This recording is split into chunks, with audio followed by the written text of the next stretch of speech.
Hello everyone, welcome back to Sampath Kaluarachchi YouTube channel. Today I am going to teach you how to use passive voice.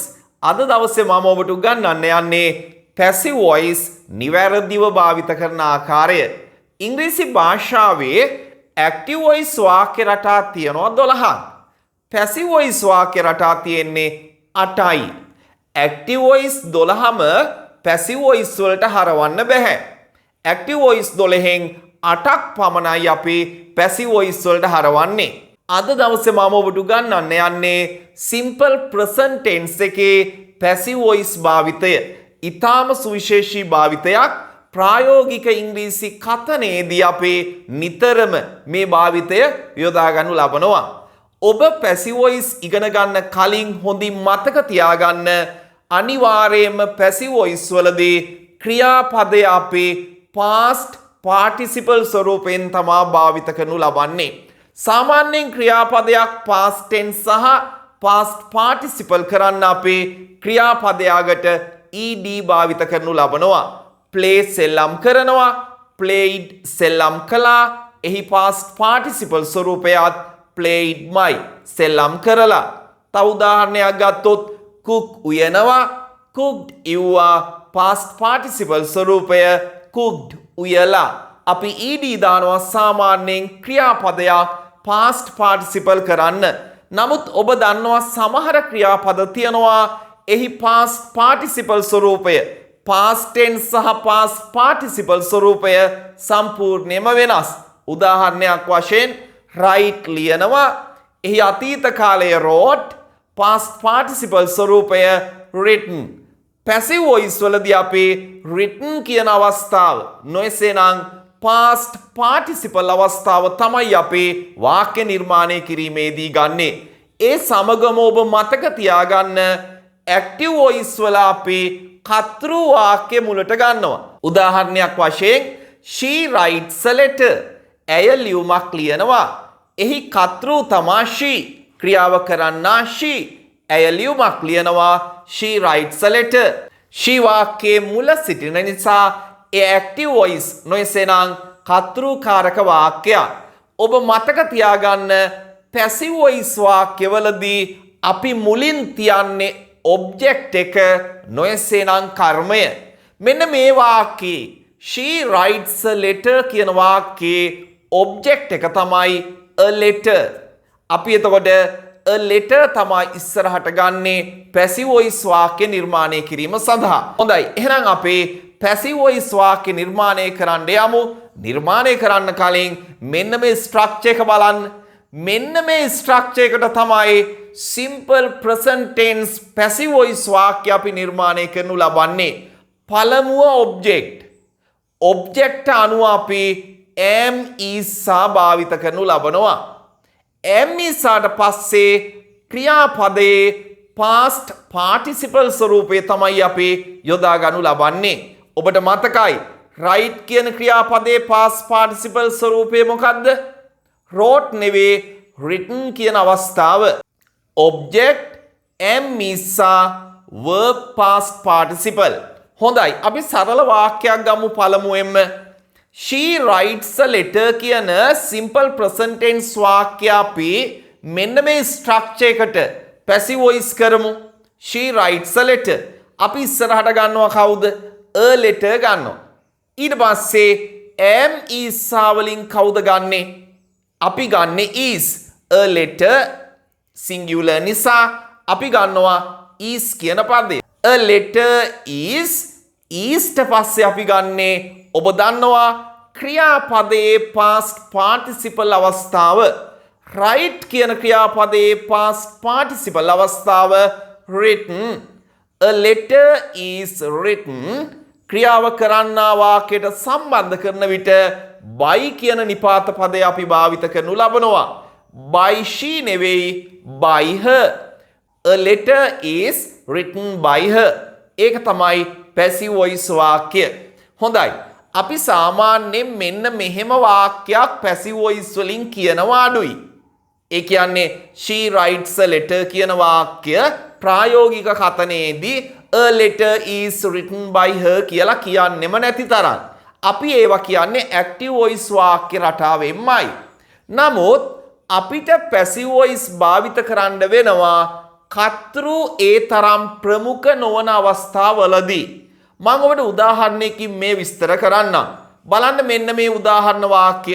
මම පළමුවෙන් active voice වාක්‍ය කියන්නම්. They import Toyota cars from Japan. They import Toyota cars from Japan. ඔවුන් ජපානයෙන් Toyota cars ආනයනය කරනවා. Import ආනයනය කරනවා. They import ඔවුන් ආනයනය කරනවා. Toyota cars from Japan. From Japan ජපානයෙන්. හොඳයි. මම මෙතන they භාවිත කරේ ඇක්ටිව් වොයිස් වලින් ලියන්න ඕන නිසා.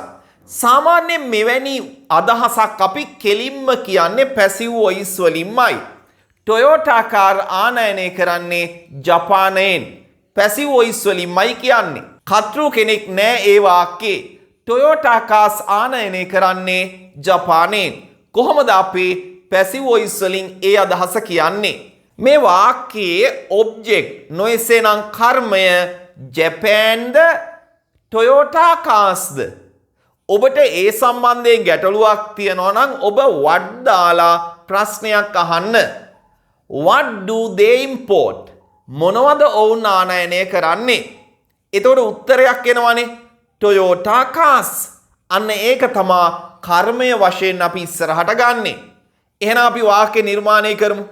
Toyota cars ඊට පස්සේ අපි am නිසා වලින් ගැලපෙන එක ගන්නෙ. Toyota cars නිසා අපි ගන්නෙ am ද is ද ආද? ඔබ දන්නවා අපි ගන්නෙ ආ කියන පදය. Toyota cars plural බහුවචනයි. ඒ නිසා අපි ආ භාවිත කරනු ලබනවා. Toyota cars ආට පස්සේ verb එකේ past participle ස්වරූපය. Import එහි past participle ස්වරූපය imported. Toyota cars are imported. Toyota car ආනයනය කරනවා ජපානයෙන් from Japan. Toyota cars are imported from Japan. Toyota car ජපානයෙන් ආනයනය කරනවා. වාක්‍යයකට by them දැමිය යුතු නැහැ. අනිවාර්ය නැහැ. නේද? Toyota cars are imported from Japan. Toyota car ආනයනය කරන්නේ ජපානයෙන්. හොඳයි. අපි තවත් වාක්‍යයකට යමු. මෙන්න මේ වාක්‍ය බලන්න. People speak English all over the world. මෙතනත් මම people කියන කර්තෘ පදය ගත්තේ මේ ඇක්ටිව් වොයිස් වලින් කියන්න ඕන නිසා. People speak English. මිනිසුන් ඉංග්‍රීසි කතා කරනවා all over the world. ලෝකය පුරාම.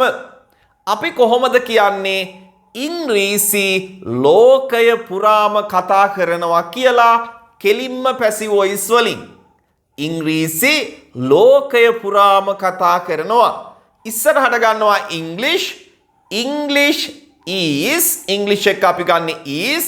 ඊට පස්සේ speak කියන ක්‍රියාපදයේ past participle ස්වරූපයේ භාවිත කළ යුතු වෙනවා. speak, spoke, spoken. past participle ස්වරූපය තමයි spoken කියන අවස්ථාව. English is spoken all over the world. ඉංග්‍රීසි ලෝකය පුරාම කතා කරනවා. අනේ ආකාරයට තමයි අපි නිවැරදිව පැසිව් වොයිස් වාක්‍ය නිර්මාණය කරනු ලබන්නේ. ඉංග්‍රීසි ලෝකය පුරා කතා කරනවා. English is spoken all over the world. by people කියලා සඳහන් කරන්න අවශ්‍ය නැහැ. එහෙම සඳහන් කරන්න අවශ්‍ය නැහැ. අපි තවත් උදාහරණ වාක්‍යයකට යමු. We celebrate Vesak in May. අපි වෙසක් සමරනවා මැයි මාසයේ. එහෙම නැත්නම් අපි මැයි මාසයේ Vesak සමරනවා. We celebrate Vesak in May. මේකත් අපිට කෙලින්ම පැසිව් වොයිස් වලින් කියන්න පුළුවන් මෙන්න මේ ආකාරයට. වෙසක් සමරන්නේ මැයි මාසයේ. ඇත්තටම අපි අදහස් කියනකොට එහෙම නේද කියන්නේ? වෙසක් සමරන්නේ මැයි මාසයේ. කර්තෘ කෙනෙක් දාන්නේ නැහැ. කෙලින්ම පැසිව් වොයිස් වලින් තමා එවැනි අදහස් කියන්නේ.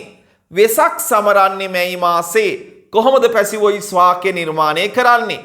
පළමුවෙන් අපි ගන්නේ වෙසක්. am is වලින් අපි තියනවා is. වෙසක් is. සමරනවා celebrate. එහි past participle ස්වරූපයේ celebrated. Vesak is celebrated. Vesak සමරනවා මැයි මාසයේ in May. Vesak is celebrated in May. Vesak සමරන්නේ මැයි මාසේ. ඉතාම සරලයි. මං හිතනවා ඔබට ඉතාම හොඳ අවබෝධයක් මේ වීඩියෝ එකෙන් passive voice සම්බන්ධයෙන් ලැබෙනවා ඇති කියලා. හොඳයි. අපි තවත් උදාහරණ වාක්‍යයකට යමු. They sell vegetables at the market. ඔවුන් මාකට් එකේ එළවලු විකුණනවා. They sell vegetables at the market. ඔවුන් මාකට් එකේ එළවලු විකුණනවා. අපි කොහොමද මේක කෙලින්ම passive voice වලින් කියන්නේ මාකට් එකේ එළවලු විකුණනවා කියලා. මාකට් එකේ එළවලු විකුණනවා. කෙලින්ම passive voice වලින් කියන්නේ කොහොමද? කර්තෘ කෙනෙක් අපිට අවශ්‍ය නැහැ. එළවලු විකුණනවා කියලා ඉන්න ඕන පළමුවෙන්ම. vegetables vegetables බහුවචන නිසා අපි ගන්නෙ vegetables sell කියන verb එකේ past participle ස්වරූපය sold. vegetables are sold එළවලු විකුණනවා at the market market එකේ. vegetables are sold at the market එකේ එළවලු විකුණනවා. කෙලින්ම passive voice වලින් අදහස් ප්‍රකාශ කිරීමේ හැකියාව ඔබ වර්ධනය කරගත යුතු වෙනවා. හොඳයි අපි තවත් උදාහරණ වාක්‍යයකට යමු. They water the plants every evening. ඔවුන් සෑම සන්ධ්‍යාවකම පැලවලට වතුර දානවා. water කියනවා වතුර වලට ඒ වගේම වතුර දානවටත් අපි water කියන වචනය භාවිත කරනු ලබනවා ක්‍රියාපදයක් වශයෙන් verb එකක් වශයෙන්. They water the plants every evening. අපි මේක passive voice වලින් කියමු පැලවලට සෑම හවසකම වතුර දානවා කියලා කර්තෘ කෙනෙක් නැතිව පැලවලට සෑම සවසකම වතුර දානවා. simple present tense වාක්‍යයක්. කොහොමද කියන්නේ? The plants plural නිසා අපි ගන්නෙ the plants are water කියන verb එකේ past participle ස්වරූපය watered ed දාන්න තියෙන්නේ. The plants are watered every evening. Every evening සෑම සන්ධ්‍යාවකම සවසකම. The plants are watered every evening. සෑම සවසකම පැලවලට වතුර දානවා. හොඳයි අන්නේ ආකාරයට අපිට පුළුවන් වාක්‍ය නිර්මාණය කරන්න නිවැරදිව සහ ඉතාම සරලව. තවත් එකම එක උදාහරණයක් ගමු. simple present tense passive හොඳින් අවබෝධ වෙන්න. They clean the house every day. ඔවුන් සෑමදාම නිවස පිරිසිදු කරනවා. අපි ඉස්සරහට ගන්නේ the house. The house is cleaned every day. The house is cleaned every day. හැමදාම නිවස පිරිසිදු කරනවා කියලා passive voice වලින් අදහස ප්‍රකාශ කරන්නේ අන්නේ ආකාරයට. ඉතින් ඔබ හොඳින් අවබෝධ කරගන්න අපි ඉදිරියේදී simple past tense passive ස්වරූපය භාවිත කරන ආකාරයත් ඔබට කියලා දෙන්න සූදානම් වෙනවා. හොඳයි නැවත නැවත මේ පාඩම හොඳින් බලලා හොඳින් අවබෝධ කරගෙන එදිනදා කතනයේදී නිවැරදිව passive voice භාවිත කරන්න ආරම්භයක් ලබා ගන්න කියලා මම ඔබට යෝජනා කරනවා. හොඳයි එහෙනම් තව අලුත් වීඩියෝ එකකින් හමු වෙමු. ගිහින් එන්නම්. Have a nice day. Bye.